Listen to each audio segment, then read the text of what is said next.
All right.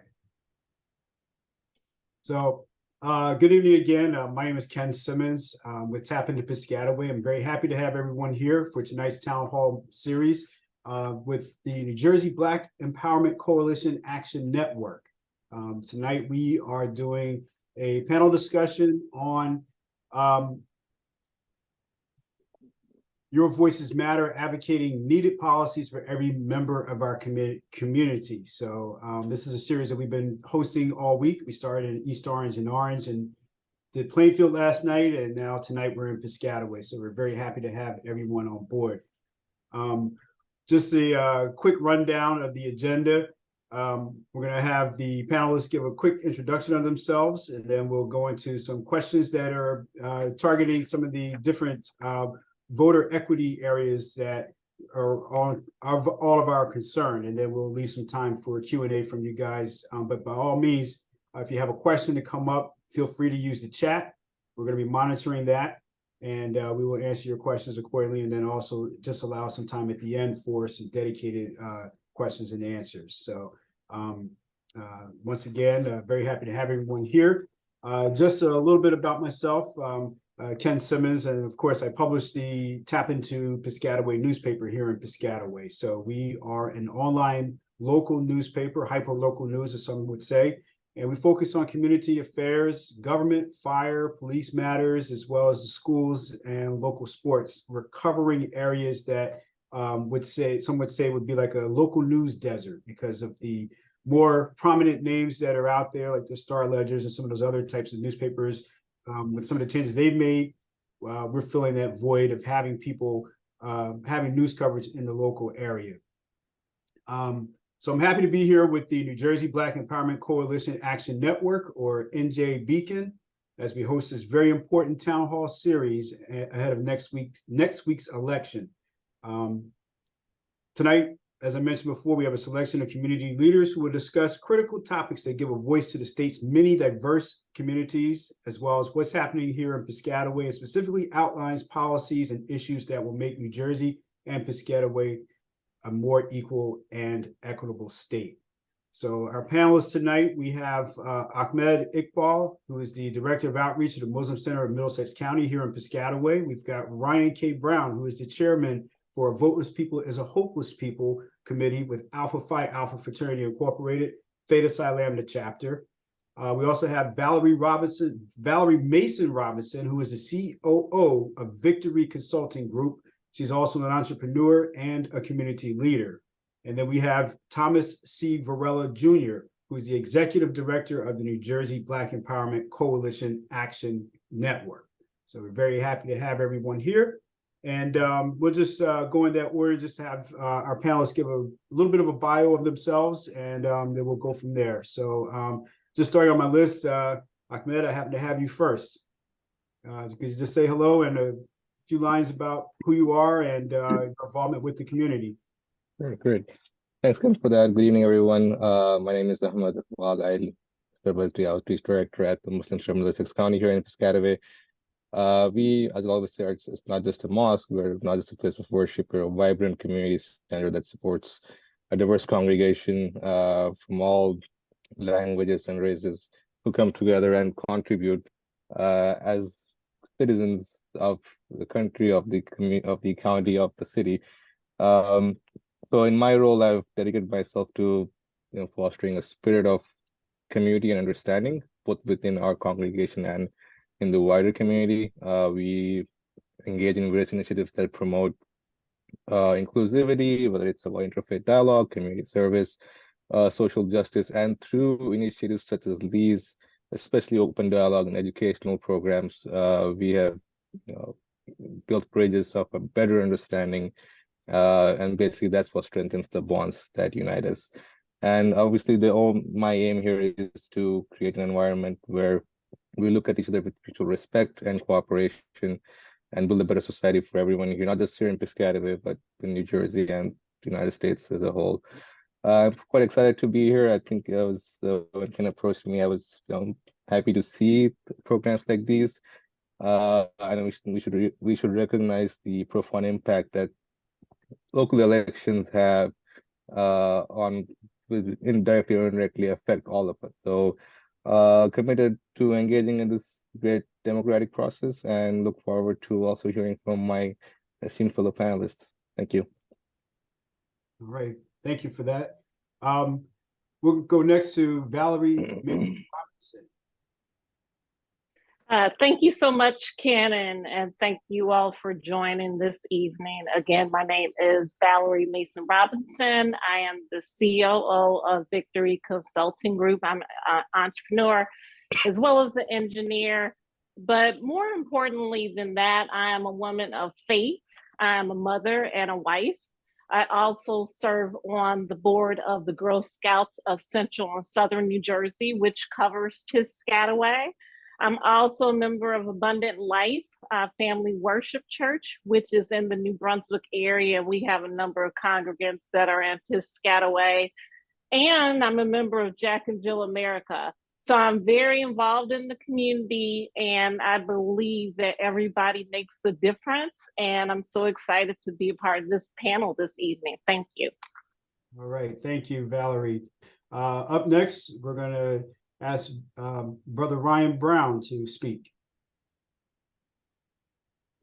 Good evening, everyone. Thank you all for joining. My name is Ryan Brown. Just do a quick introduction here. So by day, I serve as a program manager for Johnson & Johnson in learning and development, as well as running my own company. We are Wonderfully Made, which is a local Jersey hot sauce manufacturing company. But in this capacity here, I'm on this panel as the chair of the Voteless People is a Hopeless People initiative for the Theta Psi Lambda chapter of Alpha Pi Alpha Fraternity Incorporated. The Voteless People is a Hopeless People initiative is a national program for our organization, and it is my honor and privilege to chair that on behalf of my chapter and be here today to speak on the importance of voting. All right, thank you. Up next, we have Thomas Varela Jr., who's with the New Jersey Black Empowerment Coalition Action Network. Good evening, everyone, and want to thank Ken Simmons with TAPinto Piscataway for the collaboration this evening. As mentioned, Thomas Varela, I serve as the Executive Director for New Jersey Black Empowerment Coalition Action Network, a statewide nonprofit that uses research, community education, and community engagement to create a more perfect New Jersey where everyone has equitable access to opportunities and resources to build generational wealth. I also lead a separate C3 nonprofit, NJBECAN, which stands at the intersection of policy, inclusive democracy, and civic participation. Looking forward to the conversation this evening. All right, great. Thank you. Thank you, everyone. We're just going to go right into asking the panelists some questions. And I've given them a series of questions ahead of time to consider, but I'd like for this to be a discussion. So feel free, any of the panelists, if somebody makes a point, just to, if you have something to support what they're saying, please feel free to chime in. So the first question I want to bring up is about some of the most pressing issues facing New Jersey communities like Piscataway. Since we're here at Piscataway, I know a few of the issues that keep coming up include redistricting lines. Are they fair or unfair? Who do they favor? There are some issues with warehouses and economics here in town. So with that, some of that may transfer into other communities as well. So the question is, what are some of the most pressing issues facing New Jersey communities like Piscataway and throughout Middlesex County in the 2023 election, and why do they matter to residents? So feel free, whoever would like to speak on that first. I'll jump in, Ken. So I think there's a number of different issues that are affecting the local community. One being jobs and layoffs within the state of New Jersey. Definitely education as well as taxes. So property taxes in Piscataway have gone up quite a bit. And if you do any type of improvements to your home, which I can attest, it goes up very significantly. But in regards to education, all three of my children have been in Piscataway school district. And I have to say, I believe for the most part, it is very good. I would like to see some more diversity in regards to the actual educators who are teaching our children, but that is a pipeline issue in regards to what that looks like 5, 10, 20 years down the line. So that needs to be nurtured from middle school, really, if children are interested in being educators. But in regards to the redistricting, I do remember our former governor at one point had thought about county-wide school districts. And I do live in Piscataway, but I am less than a half a mile from Highland Park. I think that's truthfully something that our state needs to consider, because there is a huge disparity in regards to the districts across our state. You go into a district like Metuchen or South Brunswick, which people actually pay a premium to live in those school districts, or Plainsboro. And even now Piscataway, you have seen some parents who have been fined for trying to send their children into a better school district. Now, do I fault parents for trying to get a better education for their students, for their child? No. However, there's an issue in regards to how that money is allocated across those different school districts. One of our children actually has an IEP, and I have to say that the district has done a good job in regards to supporting our child. And there's a number of different academies at the high school as well. But I think some of the redistricting across the township happens primarily within elementary school and the middle school and the intermediate schools. And depending on what side of town that you live on, it can be considered better or not. So I think that is a concern.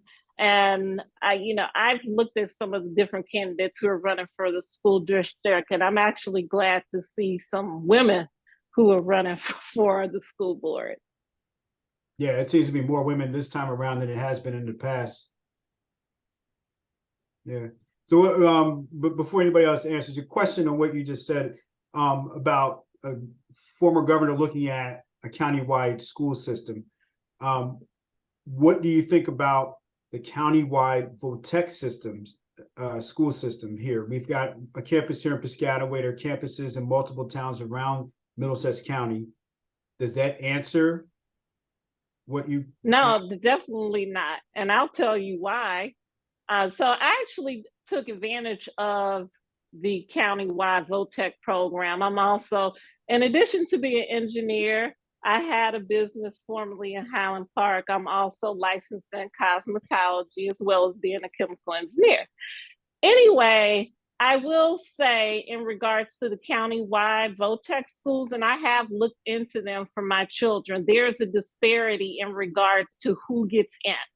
So there's only 2 children per town, and that tends to be primarily Caucasian and South Asian Indian. So that leaves out a number of children of color, and South Asian Indians are people of color. However, I'm talking about Black and Hispanic students. If you look at primarily Middlesex Academy, which is on the campus of Middlesex County College, which is STEM focused, you do not see children who look like us. And the testing bar in order to get not only into that academy, but the academy at Piscataway is set very high. And sometimes there's a disparity depending on the teacher and if they advocate for that student, if they can be considered in the STEM academy at the high school or Middlesex Academy. So even though I think it's a great opportunity, I think there is definitely some disparities. I think there's more of us in fields where we're allowed it, like the Middlesex County VOTEC in Piscataway and the cosmetology or cooking or culinary, but those are service fields. So you know, disproportionately, people who have STEM backgrounds, and there are a number of pharmaceutical companies within the state of New Jersey, they tend to make more money in the six-figure range.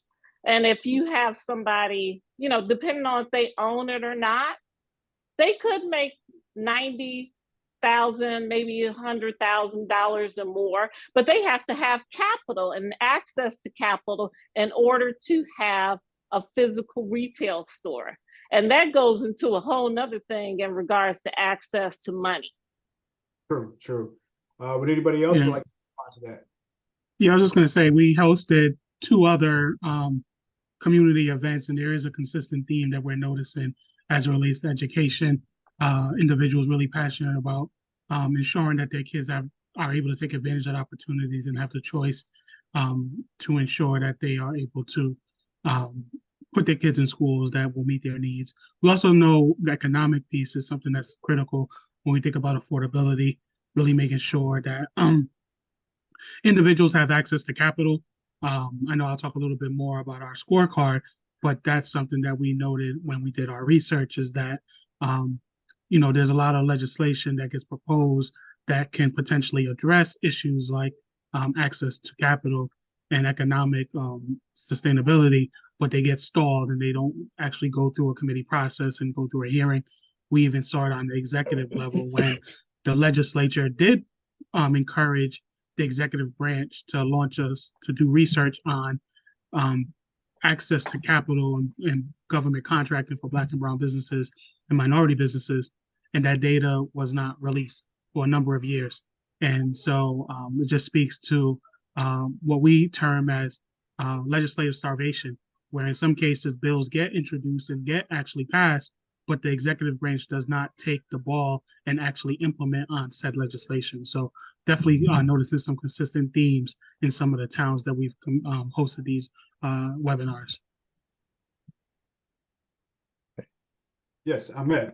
Yeah, I can just add. So the great points. I didn't have a question as such for panelists. I'll just add on to what you're saying from my perspective. I know education is a top concern. Quality of education. I know Piscataway is getting better. The school district rank rating and so on. So that's good to see. But in general, I think parents are looking for more improvement and also a bit more freedom in terms of the curriculum and sensitivity around a few topics. So education is one. Property taxes, I know everyone's favorite punching bag, if you want to call it. But then economy-wise, I think we are at a point where Piscataway Township, I know, has some great individuals. I think like Valerie and Ryan, who are entrepreneurs as well. I think we should do more to support entrepreneurs within our community. That way we create more jobs. That said, Ryan, I do want to try the hot sauce that you said you have. And number 4 for me, though, would be something a bit more recent, especially within our communities. I know Piscataway is very diverse, quite safe. Happy I never really had any incidents as such, but from what you're hearing right now, whether it's about Muslim Americans or Arab Americans for that matter, there is now a slight sense of anxiety. So I think this is another thing. Public safety would also be something at the back of our minds when we go out to vote. So that's just a few things. I also wanted to mention infrastructure. Roads are getting better compared to what it was about 5 years ago, I guess. It's great to see. Otherwise, we would avoid driving around certain streets. I don't want to name them, but now it's much better. But that's it. Look forward to better infrastructure, better roads, open spaces, and somehow avoid traffic jams. Yes, it's an ongoing complaint. Ryan, did you want to say anything to that?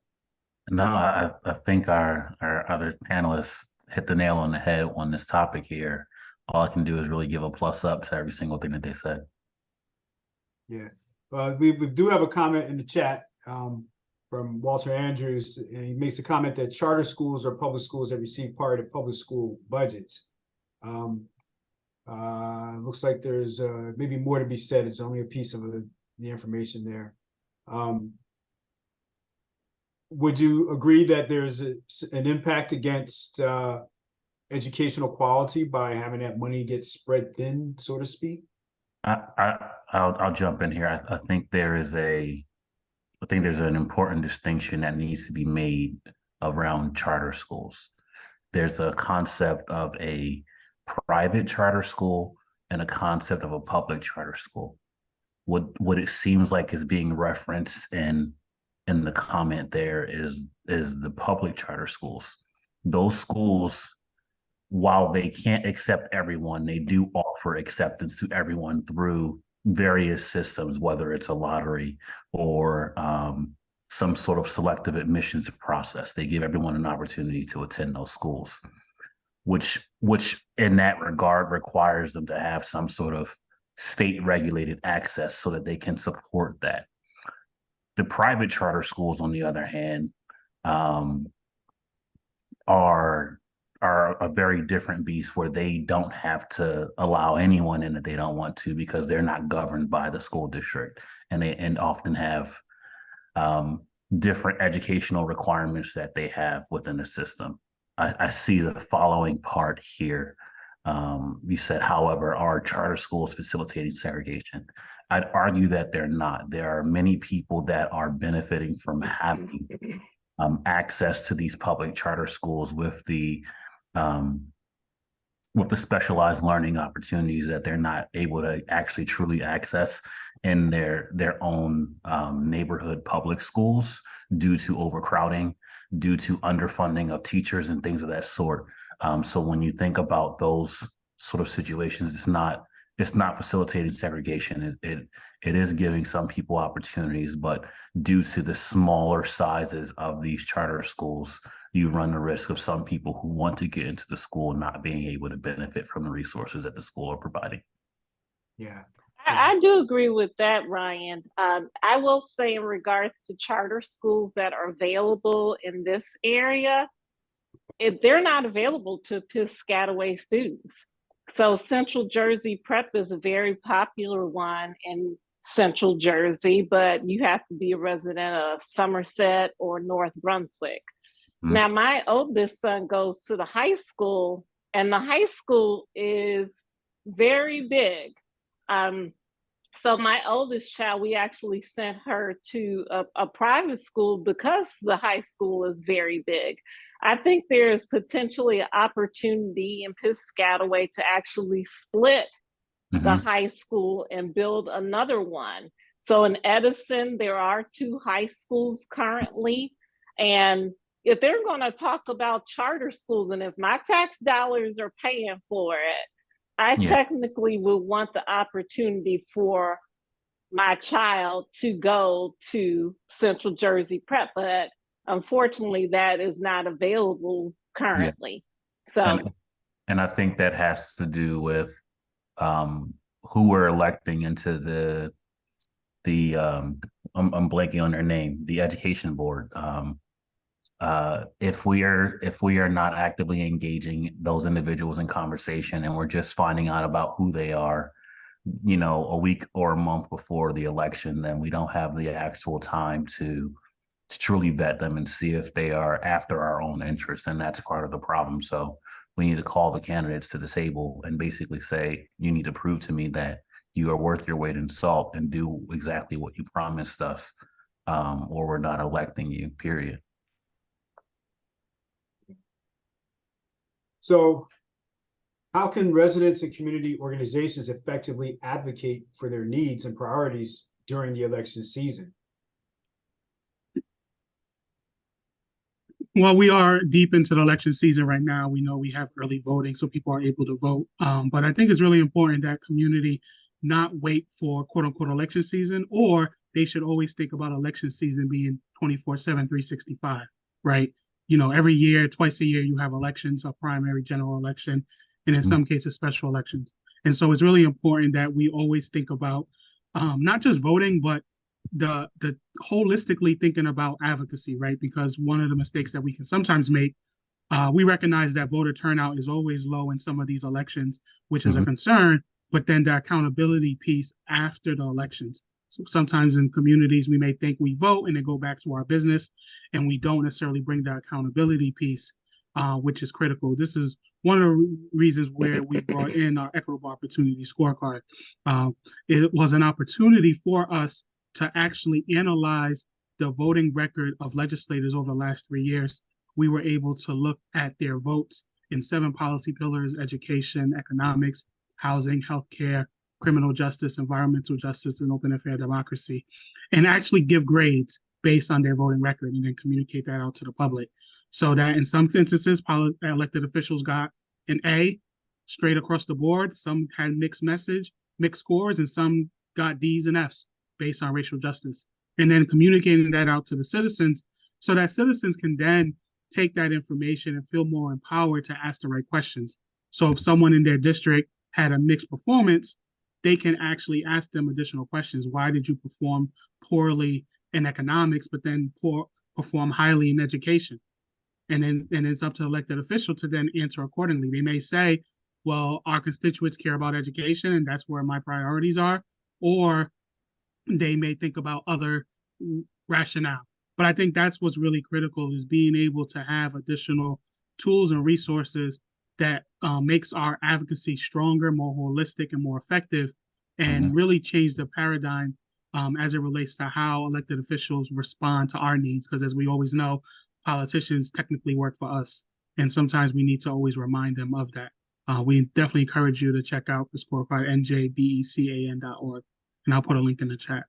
Okay, great. Thank you. Yeah, I totally agree with that, Tomas. I have to say, in regards to the economic factor, I know in the Star Ledger, Reverend Jefferson in Newark has actually called out Governor Murphy in regards to some of the contracts that he said he was going to dedicate to Black and brown firms. But in regards to specifically Piscataway, I think there's a number of issues. I do actually want to talk about the police. So I was actually pulled over when I was pregnant with my youngest child on River Road on a parking ticket. And they were getting ready to actually take me to jail. So I'm a law-abiding citizen. But yes, I did pay a parking ticket late. Was that a reason to actually take a pregnant woman to jail? Now, fortunately, I was able to actually call my doctor's office, and the receptionist told them that I had a child. But I think that goes back to issue in regards to racial profiling. Now, is Piscataway police force diverse? Yes, they are. However, this goes back into an issue in regards to community policing and training. And I think this is a major concern. And I live in I would say, a nice area of Piscataway. I have 2 young Black sons. And as my children have gotten taller, I've had some of my Caucasian neighbors ask them if they live in the area. Now, I have lived in the same neighborhood in Piscataway for almost 20 years, actually over 20 years. I mean, the audacity to have somebody ask my children who are walking our dog, if they live in the neighborhood is beyond preposterous to me. So I think even though Piscataway is a very diverse area, there's still some concerns in regards to advocacy. And so I would say 1, police. 2, I think we need to consistently advocate for gun control. There was actually just a gun scare or some type of bomb scare at the middle school in Piscataway. And then we have to advocate for jobs. So there's a number of jobs that are happening within the community, but there are major job losses. And last but not least, I think we need to advocate for term limits, because some people within Piscataway, they have literally been in office since I moved here. And I think that's actually a little bit too long. I think we need those term limits, just like we have for the president of the United States. You get 2 terms. After that, we need some new people, some new blood, some innovation, some change management. But those are my thoughts. So somebody mentioned about going to community events to be able to speak to government leaders. I go to a lot of community events. I go to a lot of government meetings, like school board meetings, the council meeting, because of what I do with TAPinto. And unless there's a hot button issue, which some of the ones you just spoke about are hot button issues, usually I'm one of 3 or 4 at the most to show up to these meetings. And I find that people will rely on my articles to get information, but then there's a lot of speculation. There's a lot of mudslinging. But the one thing I don't see are people going to these meetings to be able to talk to their elected officials where they are in an official capacity.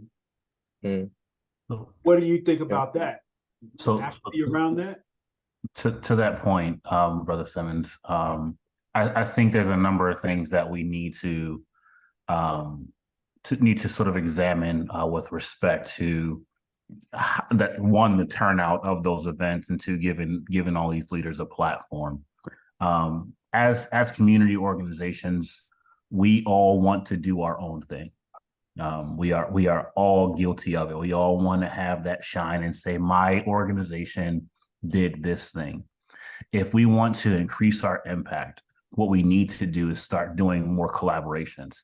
Bring Alpha Phi Alpha, bring NJBEC, bring the all the other community-based organizations together and do one large event instead of everyone having smaller events here and here and here and here and here. You can galvanize more people just through that grassroots networking of having 4 or 5 organizations combine forces and reach out to the community, as opposed to all 5 of those organizations doing an event of their own. The next part to that is going back to Thomas's earlier point about holding voter education in a higher regard and rolling this out as sort of a year-round event, right? When you think about the election cycle, the focus is generally around November. But most of the people who are getting elected aren't always getting elected in that November cycle. They're usually in one of those June electoral periods, and those historically have very low turnout. So you can sneak people in that have their own agenda when people aren't looking, and that's part of the problem. And so as a community, we need to spend more time educating people on the fact that, yes, I get it, the president's not running this year, but you should have still, full capacity of whatever your community is going out to those polls and voting. How do you do that? You do that by, like I said, collaborating with these organizations to get people educated on when voting is taking place. 2, you provide them the resources to get them out to their polling places, right?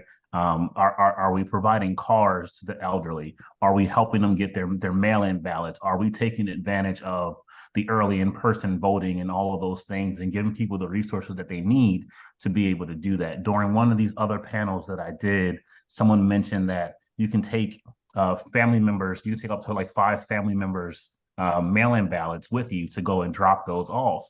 Are we utilizing these resources and sharing this information widely enough to be able to educate our community to be able to more effectively facilitate the change that we want to see? And the answer to that question simply is that we're not doing that because we're over leveraging ourselves by each organization trying to do their own thing instead of collaborating and coming together to be able to build that community that we're trying to connect with. Yeah. Thanks. Hey, Ryan, happy, I agree with what you said. Happy to work with you or any other groups here who want to collaborate on any issues for that matter. I think I'll just piggyback what you said and just add to that. The main question being, how can residents and the community organization effectively advocate for their needs and problems, right? A lot of times, I think civic education is a big issue here, where people may not even know for what problem, who to approach and how to approach them.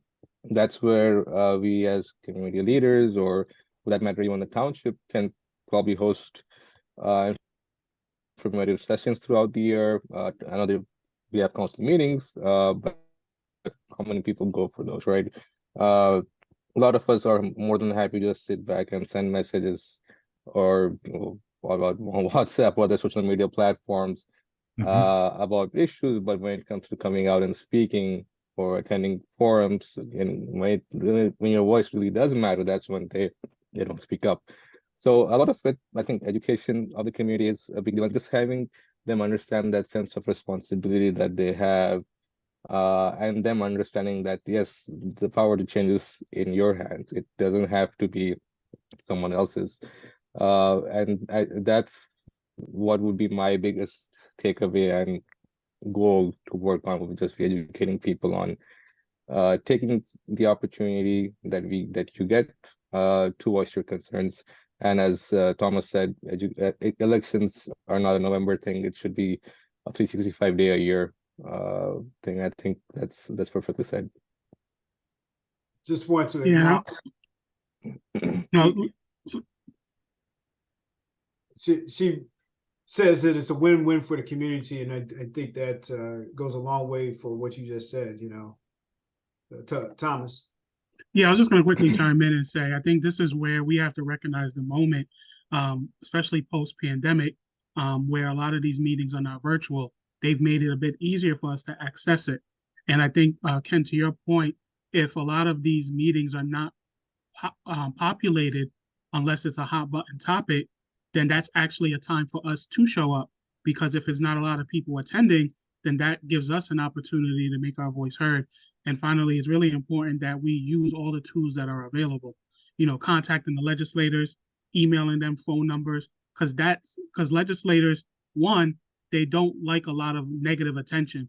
So they like to remain like a low profile unless they want to celebrate something. But if we're able to use all the tools to bring attention, that forces them to respond. And also, two, legislators, they keep track of how many calls they receive. And for a lot of state legislators, they don't get a lot of calls. And thus, when it's time for them to figure out, okay, this issue, what does the community say, yay or nay on? They're looking for those calls and emails to kind of get a sense as to, is this an issue that I'm gonna vote yay or nay on? Because we know elected officials, they tend to be reactive because at the end of the day, their priority is to win a re-election. So they're not going to always take a risky vote unless they know that the community is behind them. And so that's why it's really important that for issues that we care about, we have to show the elected officials that if they're going to take this quote unquote risky vote, that the community will still support them. Right. So with the vote, regarding the vote, voter turnout is a critical aspect of any election. What strategies and initiatives are in place to increase voter participation, or what would you recommend there be to change? I think thank you, Ryan. I'll say I think we need to register our youth primarily.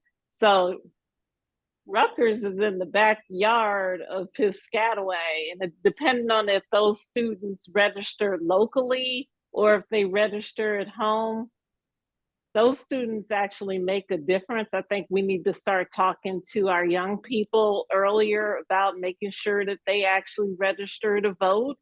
I think youth has a huge impact. And in the great words of Dr. Martin Luther King, everybody can be great because everybody can serve. I think it makes a huge difference.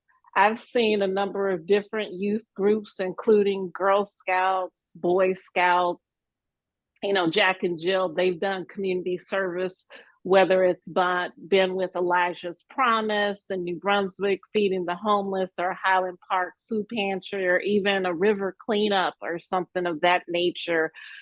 And I will say the YMCA is great. I think that has become a local hub for our community to really leverage. But I don't see enough young people voting per se, and maybe I can be wrong, but the numbers from that past June election against some of the people who are in town council and the mayor was very close.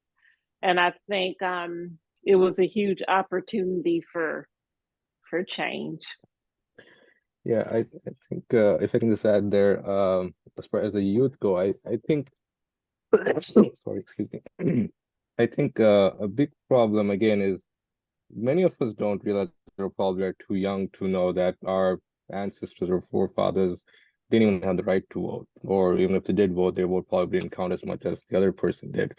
So what we are taking as granted is really a big responsibility. It's not just a right, it's our duty to go out and perform our civic responsibilities here. I guess once people tend to understand that, and that, every vote counts. If you look at a few of the elections, there were razor thin margins of victory there. And education, having people, I mean, we complain all year round, and when it comes down to what, we don't even go out to vote. I guess it's just about having people change their attitudes, their mindsets. One problem that does happen, there's a lot of people tend to give up on the process. They're like, hey, doesn't matter if I vote or not, it's still going to be the same. I think once you go down that rabbit hole, things get a lot darker, and then that's really not where we should be going. If you really feel that way, you should probably contest elections and put your name on the ballot if you don't think anyone's right there. But like I said, just having people realize that every vote counts, and that your vote is your voice, that will help bring up the numbers.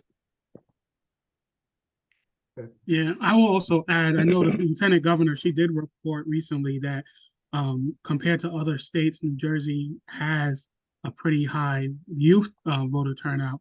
But I think the key issue is the turnout. One of the things that we see is that we're not at 100% voter registration, so there's always a need to do more voter registration. But the actual issue is turnout. It's actually mobilizing people to get out. And so I think we got to really think about how do we use tools that are becoming more and more available when our organizations can leverage to think about turnout. So, the fraternities can launch a text campaign to remind people to actually go out to vote, because they may have the contact numbers of their members and their interests. I'm a Kappa, so I know some of that intimacy in terms of leveraging our influence to encourage others to actually vote. I would imagine with the Jack and Jills, they're able to do that as well in terms of being part of a national network with local chapters, being able to use their tools to kind of think about all the aspects of the GOTV initiative, right? Because once again, it's registration, mobilization, education, and protection.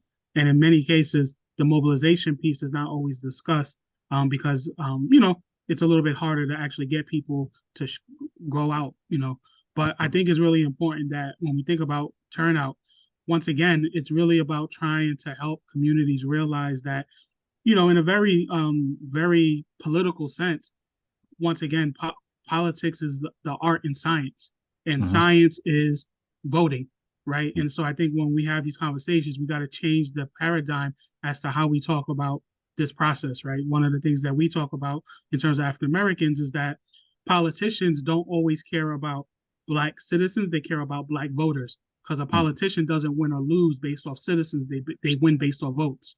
And so at the end of the day, if you want change, you have to be a voter. Absolutely. And so we have to kind of change the relationship to how we talk about, and sometimes say the things that politicians don't want us to say, right? Another nasty secret that they won't always talk about is that politicians don't want everyone to vote, they want their people to vote. So at the end of the day, they can do all the lip service to say, go out to vote, but what they're really saying is, go out to vote for me. But if we own the process, then we're not reliant on elected officials to kind of tell us what we need to do. We own the process ourselves. Absolutely. And, to your point, Thomas, I think one of the things we can do around sort of that mobilization piece is really giving people the information that they need to become educated voters, right?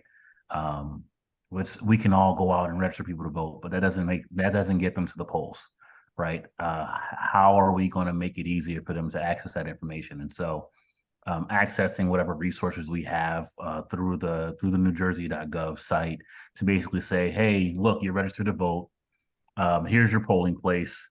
Here's where you can go to do early voting and all that stuff, and making it easy for people to access, right? Running these campaigns to say, hey, let's get you out here, and again, meeting those voters where they're at, right? So we as a society spend a lot of time screaming, in these empty rooms, why aren't they voting? Why aren't they doing this? But have we actually gone out there where the people are to basically say, hey, look, I know you're registered to vote. Come with me and I'll help you. Let's get you to where you got to go. We're not doing that, right? Let's if we want to get, these Black and brown voters, we need to go to where they're going to be at. And they're not going to be in these, pristine hallways all the time where all these people are sitting perched up on their fancy chairs saying, hey, I need people to vote for me. How can I do that? So you got to get down and dirty. You got to go out to these places that many politicians are saying are less than savory places to be, and actually go out and get these people to go out to the polls, even if we got to drag them in some cases, right? We all got that cousin that's like, my vote doesn't matter, so I'm not going to vote. We need to drag that cousin to the polls and be like, look, your vote does matter. This election was decided by one vote. This runoff happened because 3 people didn't vote, and so on and so forth. So it's that kind of situation where you just got to give them the information that's going to make them feel empowered by their vote and to get out there and actually vote, but also meeting them where they're at. If we're missing a large contingency of, the 20 to 30-year-old voters, where are they spending their time, right? Get these campaigns up on social media, meet them at these local nightclubs and say, hey, here's this voter education thing. Throw them a party. Be like, hey, we're going to have this party. While you're here, you can get discount, access to this club if you show that you voted. Like, these types of things will get people to be like, you know what, maybe voting's not that bad. But also, unfortunately, sometimes you gotta persuade people to do things with things that are valuable to them. And so saving money for them, having a good time for them, all of those things are ultimately going to benefit you in the end, if you're able to sort of meet them where they are and provide them a little bit of a push to make that decision to vote.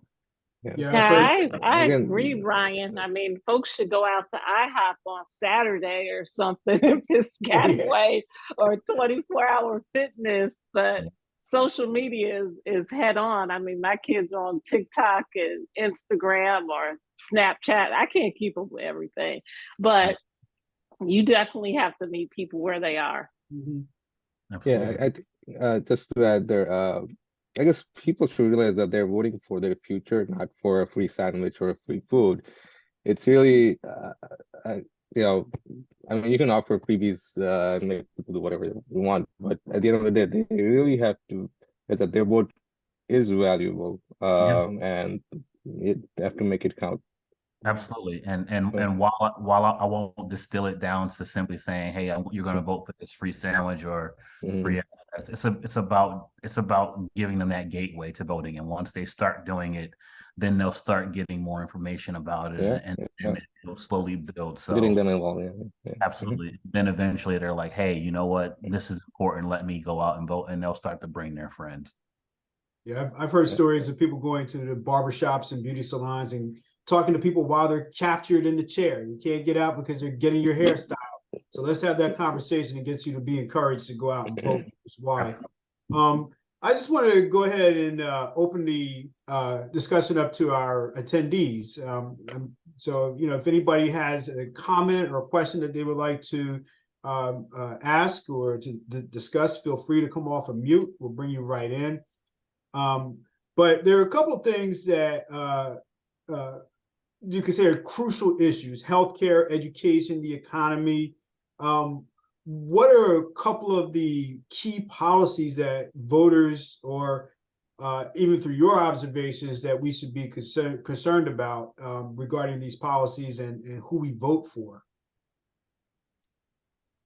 Yeah, and I think that's where this election is critical because when we think about state elections, this is where you are voting on issues like education funding, on infrastructure, public safety, healthcare.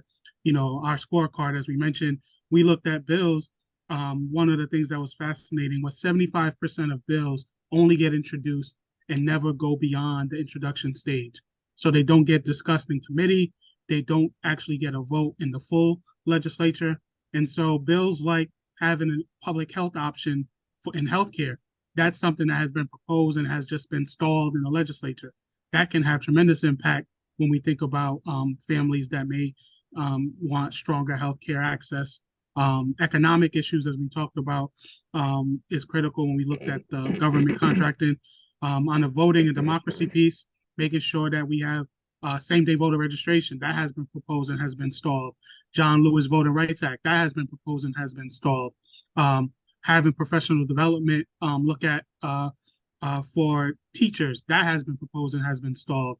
Looking at childcare centers, testing for lead, that has proposed and has been stalled. So there's countless and countless examples of bills that get introduced and just sit there. And this election is where you are voting for legislators that are actually responsible for moving those bills forward. So I think that's why it's critical that it's this election more than many others, because we know presidential elections, governor races, they get more marketing energy, they get more attention, but it's these elections, state races, that actually matter. School board is another issue, right? We see a lot of energy around parental rights, and that's a big buzzword right now. And I think many people can say, in the broadest sense, parental rights make sense. Parents are concerned about their kids' education, but you have to peel the onion and ask yourself, when we say parental rights, what do we mean? Are we saying that we want books banned or we want more access to books? When you talk about parental rights, are you talking about history being denied or actual accurate history being taught? And I think that's why it's important that we pay attention, because fancy buzzwords get used and people will assume that they're all on the same page. But when you actually dig into the details, you are actually potentially co-signing something that's actually against your interest. Absolutely, Thomas. I completely agree. And I think one other thing to sort of add to that is that, you know, to your point, those presidential elections, there's a huge budget that goes towards all the television marketing, and every news outlet picks up the presidential election and will constantly talk about that. What we need to do is get these community organizations involved, where we have at a local level that same level of media coverage for our local candidates, because at the end of the day, when we are voting in these state elections and these municipality elections, those things are going to more rapidly impact your life and the lives of your family and those in your community than the presidential election. In but so many words, that president is simply just a figurehead, right?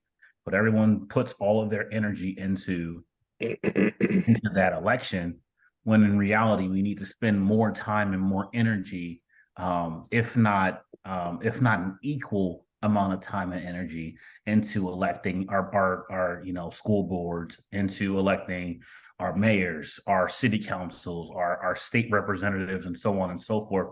That all needs the same amount of attention, because that's going to more directly impact me in my day-to-day, my taxes, my children's access to education, the policing that I'm dealing with in my neighborhood, and so on and so forth. All of those things are directly impacted. And if we can't galvanize the community to really care about those local elections, then we're going to continue to have these problems. And I think that's part of the conversation that needs to be had with our communities, to say, hey, that same energy and vigor that you have for those presidential elections, I need you to have that for your community elections. And here's why, and give them tangible reasons why they need to put that energy and that effort into getting to know what these candidates are doing.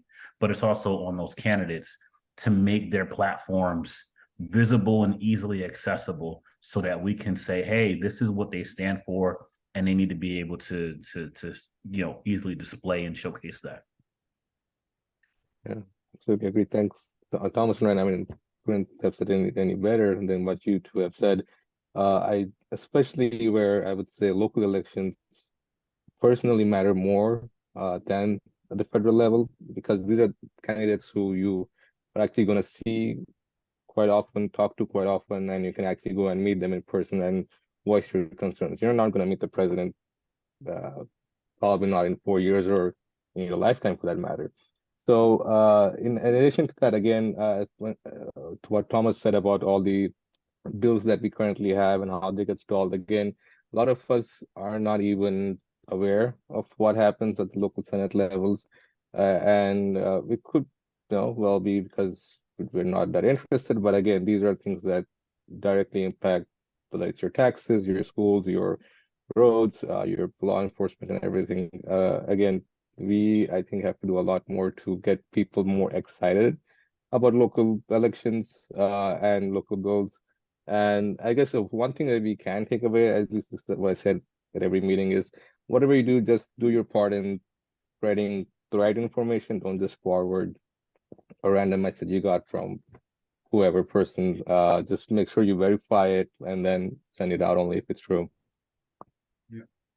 Well, we're gonna, for the interest of time, just want to ask our panelists, if you have a closing statement to make about everything we just discussed. It's been a really robust conversation about voter equity. And I see in the chat, we've had some comments, and most recently from Walter Andrews, who's suggesting automatic voter registration at the DMV. So that's something else to consider to get people to register to vote. What are your final thoughts? We'll just give you like 1 minute because we are a little bit over time right now. I definitely agree with the automatic voter registration. I just renewed my license, and you can do that through the mail or online. So it's very easy. At the end of the day, you have to say what's in it for me. I think there's a huge opportunity because everybody has the power to make a difference. And I will just say one last thing because I'm the only woman on the panel. I was actually at my hair salon last week, and I was talking to my hairdresser, and we were talking about breast cancer. So I told her I had a couple of friends that were recently diagnosed, and 2 had never actually had mammograms, and they were 50. One, it is spread to her bones, and another friend, she's had a double mastectomy. But my hairdresser's never had a mammogram. So that really talks about health equity and access. And it's unfortunate that she can't even afford the state health offering, the health insurance offering. And we have a lot of people in our community who are like that, whether they're bus drivers or, I won't say electricians because they make good money, but there's a lot of different people within our community who can't afford health care. And at the end of the day, health is wealth. If you have your health, you can make money and figure it out. But if you don't have health, you don't know what it looks like for your future. All right. Any other final comments? So, I mean, I'll just say at the end, each vote and every voice matters. You all have the same say. We all have the same weightage in our votes. We all at this table together, and we are all responsible for contributing towards shaping the future of the county, of the state, whether it's local school board levels or all the way up to the governors, and next year all the way up to the president's office for that matter. So that, like I said, every vote counts, and go out and vote. Yes. May the best candidate win. Absolutely. No, I definitely echo the sentiments of my fellow panelists, and I really encourage everyone to go out there and make informed decisions, right? And when you're deciding to go to the polls, think about who in your community you can reach out to on your way to the polls and say, hey, come with me. Let's cast these votes. Yep. Great. Yeah, and I'll definitely close with that point in terms of being educated on the candidates. I just put a link in the chat. New Jersey Spotlight has a link where you can actually research the candidates. and, get a better understanding of the profile and who they are, things like that. That's something that can be utilized. As I mentioned before, our scorecard is another tool when you want to assess the current elected officials and their voting performance over the last few years. That can be used as a as a primary along with some other data to begin to kind of have a different conversation with your elected officials. Because once again, we need to change the paradigm as to quote unquote who's in charge of this process, right? But we as a community have to also own the process, because once again, if we don't feel if we have a sense of apathy to the process, the status quo actually likes that. Because at the end of the day, government's going to keep going. Government's not going to stop because we choose not to participate. Government's just going to respond to those who actually cares about the process. And I think that's something that we have to remember in this process, is that, feelings are what make people vote. Sometimes people vote based off of hope. Sometimes people vote based off of fear. But apathy actually keeps people home, and that's what the status quo does want. They want apathy, because less people that they have to be concerned about, then that's less people that they've got to respond to. And so it's really important that as we as a community overwhelm the system, force them to be responsible to us, so that ultimately the goals that we want, the policies that we want, hopefully they get decided on. And then once we get that win, we celebrate that night, and then the next day we go right back to advocating more. We can't rest on our laurels in this process. All right, with that, we're going to end on that note.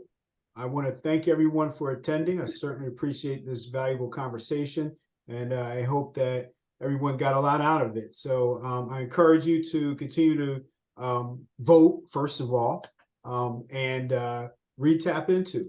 We're in many different towns around New Jersey, over 100 towns. So you could go online. It's free to read. And we deliver news daily to your inbox. All right. With that, we're going to say good night. And thank you once again. Thank you to our panelists. Thank you to our attendees. Good night. Good night.